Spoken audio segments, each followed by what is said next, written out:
लोकसभा निवडणुकीच्या 5व्या टप्प्यातील मतदान आज सुरू आहे. यातच सोशल मीडियावर व्हायरल होत असलेल्या एका व्हिडिओने खळबळ उडाली. एका तरुणाने अनेकदा मतदान केल्याचा व्हिडिओ समोर आलाय. धक्कादायक बाब म्हणजे त्याने स्वतःच हा व्हिडिओ शूट केला. यावेळी तो आपण कितव्यांदा मतदान करतोय हे सुद्धा सांगितलं आहे. आता या प्रकरणी पोलिसांनी गुन्हा दाखल केला. उत्तर प्रदेशचे मुख्य निवडणूक अधिकारी नवदीप रिन्वा यांनी या प्रकरणाची माहिती दिली. नवदीप रिन्वा यांनी सांगितलं की या प्रकरणी एट जिल्ह्यातील नायगाव पोलीस ठाण्यात गुन्हा दाखल करण्यात आलाय. व्हिडिओमध्ये अनेकदा एकच तरुण मतदान करताना दिसतोय. तो खिरिया पमारान गावचा असून राजन अनिल सिंह असं त्याचं नाव आहे. पोलिसांनी तरुणाला अटक सुद्धा केली आहे. मतदान केंद्रावरील सर्व कर्मचाऱ्यांना निलंबित करण्याचे आणि त्यांच्या विरुद्ध कारवाई करण्याचे आदेश देण्यात आले.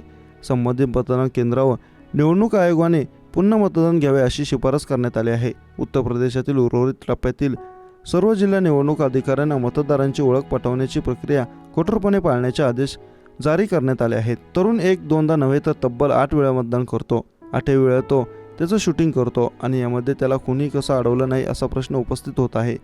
व्हिडिओ व्हायरल झाल्यानंतर मोठी खळबळ उडाली. यामध्ये तरुण 8 वेळा भाजपाला मतदान करत असल्याचं तरुणाने दाखवले. व्हिडिओ समाजवादी पार्टीचे प्रमुख अखिलेश यादव यांनी ट्विटरवरून निशाणा साधला आहे. निवडणूक आयोगाला जर हे चुकीचं वाटत असेल तर काही कारवाई करावी, नसेल तर अशी पोस्ट अखिलेश यादव यांनी केली आहे.